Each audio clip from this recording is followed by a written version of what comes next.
Nicholasville police officer Burke Rhodes will be laid to rest tomorrow, and now local businesses are finding special ways to pay their respects. Some UK students want to spend their spring break with the Cats, and tonight they hope to score some tickets to the NCAA tournament. And the UK women now know who they'll be playing in the NCAA tournament, and the road will start very close to home. Tracking, alerting, protecting. WKYT News starts now with breaking news. Good evening to you. We are tracking two breaking stories tonight. First, Lexington police are on the scene of a standoff. This is going on along St. James Drive in the Idle Hour neighborhood. You're looking at a live picture from there. Police say an armed man is inside a home there and will not come out. They say they were called to this home just after 9 o'clock after getting a concerned call from a behavioral health facility. Police say that when they arrived, someone came out of the home and claimed a man armed with a weapon was still inside. Lexington police say they're now trying to coax that man outside. Also breaking right now, investigators say one person has been killed in a crash in Lincoln County. It happened about 9 tonight on Highway 127 near Walnut Grove Road. That is just south of Houstonville. The Lincoln County Sheriff says two vehicles hit head-on. Police are still trying to figure out how that crash happened. At least one helicopter was called to the scene for someone who was injured. Check WKYT.com for updates on these stories. We'll also have the very latest on WKYT News this morning. Tomorrow, a community will say goodbye to a Nicholasville police officer who died in a crash. Those who knew him say they want it to be a celebration of life. And the visitation for police officer Burke Rhodes was held today at Southland Christian Church. He died last Wednesday in a crash on US 27 in Garrett County. Hundreds of people attended the visitation today. Many of them work in law enforcement across the state.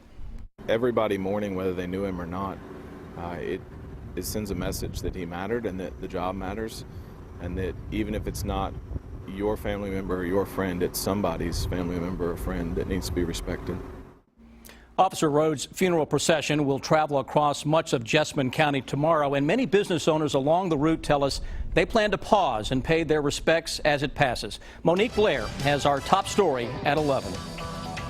A chilling, sobering moment. That's how Christina Carpenter describes the scene as Officer Burke Rhodes' body was driven past Carpenter's Dish Barn last week, hours after he was the victim of a fatal car crash. Since then, several Nicholasville businesses have found ways to show their appreciation for the fallen officer. And everybody kind of knows everybody here, and we just wanted to pay our respects to him and his family and Nicholasville Police Department. Officer Rhodes' final procession will start at the Southland Christian Church, turning right onto Brannan Road. Cars will then turn right onto US 27 and drive to Main Street, where they'll pass the Nicholasville Police Department. It's going to be hard. It's going to be hard for everybody, all the cops. All of them lost somebody. The procession will then merge back onto 27 until it reaches Camp Nelson National Cemetery. Now, during tomorrow's procession, traffic headed outbound on Nicholasville Road here in Fayette County will be diverted on Man-O-War Boulevard westbound towards Harrodsburg Road or on Man-O-War Boulevard eastbound towards Tate's Creek. Traffic is expected to be heavy tomorrow during Officer Rhodes' procession, but for those who knew him and those who simply respect him, they hope everyone in the area can stop and take a few moments and not worry about the traffic.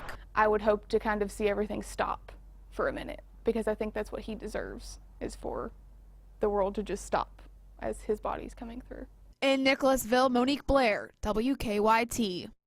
The funeral for Officer Rhodes begins at noon at Southland Christian Church. The procession is expected to last about 45 minutes tomorrow from 1:30 until 2:15.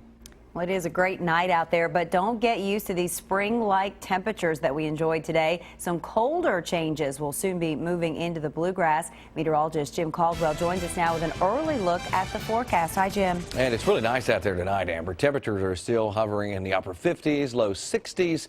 And that's the end of it. Once we start crossing over to the next few days, we'll watch temperatures drop into the 40s by midweek. Out there right now, you see all of those 50s and 60s. We're at 59 degrees now in Lexington after getting up to 64 degrees out at the airport today. Pretty nice day, even with the cloud cover that started mix again late in the day. It was still on the nice side. Defender remains on the calm side tonight and will likely do that through the overnight, at least up until tomorrow afternoon. That's when we'll have a weak frontal boundary start driving into the area, and as it does, it could spark at least a few showers showing up here tomorrow afternoon, tomorrow evening. What's really going to be the bigger deal will be the cooler air associated with the system on the backside of it. So as we head out the door tomorrow, around 51 degrees in the morning. That's just a few degrees below the normal daytime high, and we're starting the morning off around that.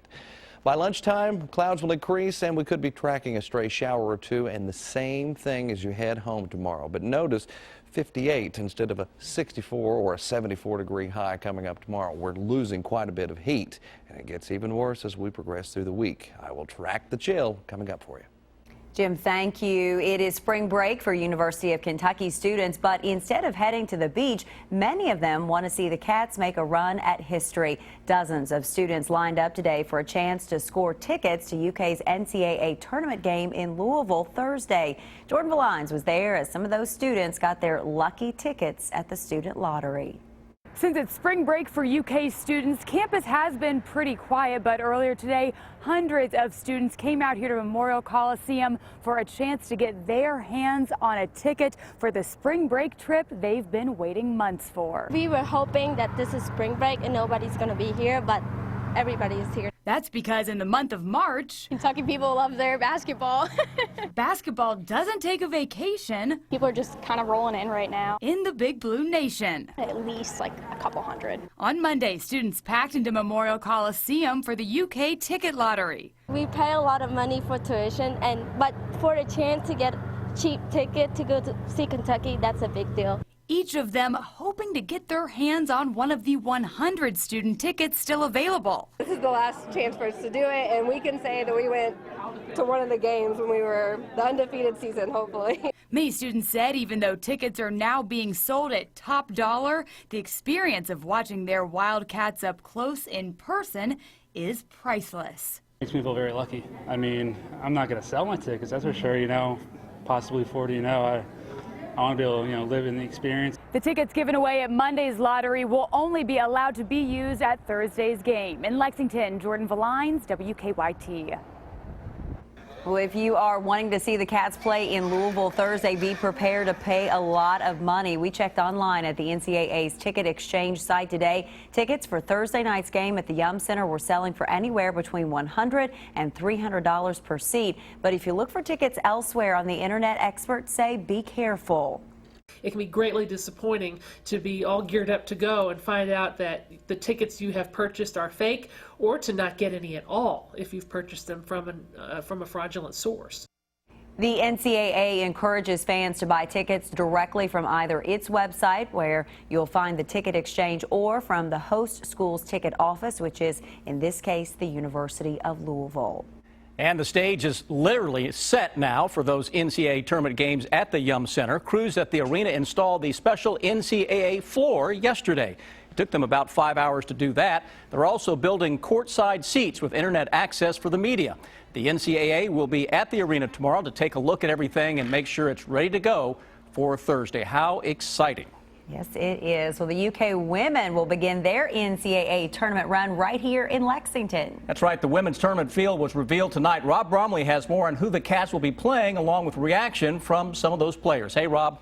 Hello, and the brackets are set for the NCAA women's tournament. The Cats are hosting, and they are a number 2 seed. Matthew Mitchell and his team gathering at Memorial Coliseum tonight. The fans were invited in. Kentucky goes into the Albany Regional and will play Tennessee State Friday afternoon. No one really expected Kentucky to be seeded so high.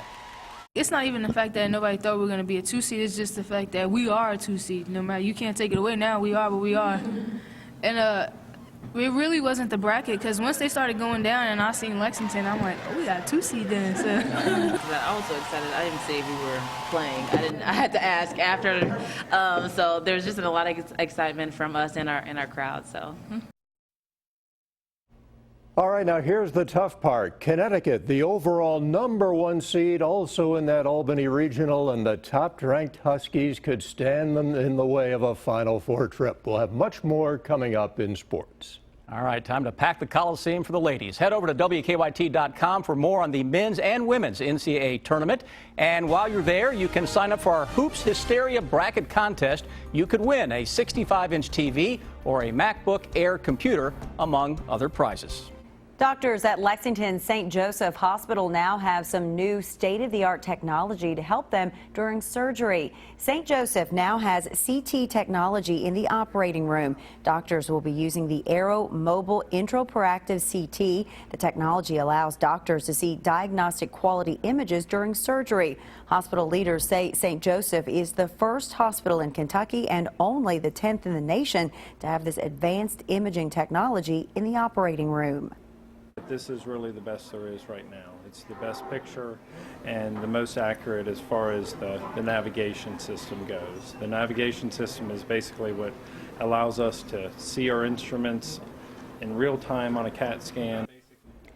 Doctors say this technology can help give patients a less invasive surgery and possibly a faster recovery time. They say that it can be used during many different kinds of surgeries. Follow WKYT online at WKYT.com.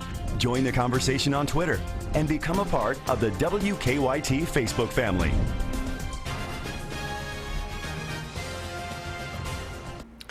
A mystery continues tonight in southern Kentucky. Investigators are trying to identify some human remains found near a pond. The Whitley County Sheriff says 2 fishermen found a human skull yesterday off Happy Hollow Road, and investigators later found some other remains. The sheriff told us today investigators are comparing dental records to missing persons cases throughout the area. The cranium, which houses your teeth and the lower jaw, was recovered. And in those, there's 3 teeth missing, and those were prior to death. This is what we're working with. The state medical examiner's office will look at the remains. The sheriff says his office has received calls from other law enforcement agencies asking if the remains match their missing persons reports. Investigators are telling us an elderly Pulaski County woman has died after a crash. It happened yesterday afternoon in Somerset at the intersection of Highway 914 and Enterprise Drive. Somerset police say a car driven by 81-year-old Opal Bryant pulled into the path of another car, causing the crash. Police say Bryant was rushed to the hospital but died about 9 hours later. They say that 2 people in the other car were injured. Prosecutors in Los Angeles have now filed a murder charge against real estate heir Robert Durst, and they say he could face the death penalty. Investigators say Durst killed his friend Susan Behrman nearly 15 years ago. Police arrested Durst in New Orleans over the weekend, just before the last episode of an HBO documentary about his life aired. In that episode, he appears to confess to the murders of Behrman, his first wife, and a neighbor. A student faces charges tonight after police say he brought a gun to a school in Pike County. Police say this morning 2 students at Belfry High School told a teacher that a friend brought a gun to school. They say minutes later the principal found the gun, which was unloaded, in a resource room. Police say the student claimed he brought the gun to school with the intention of selling it. He's now at the Breathitt County Juvenile Detention Center. One of the candidates for Kentucky governor found an unusual way to enter a news conference today. Former Kentucky Supreme Court Justice Will T. Scott jumped out of a plane over Louisville. He says he did it to call attention to the fact he's a veteran who served in the Vietnam War. Scott, a Republican, says the state doesn't do enough to help those who have served our country. Scott is also a trained paratrooper. I guess that is one way to do it, right? That's right. He got some attention. The Terma Trail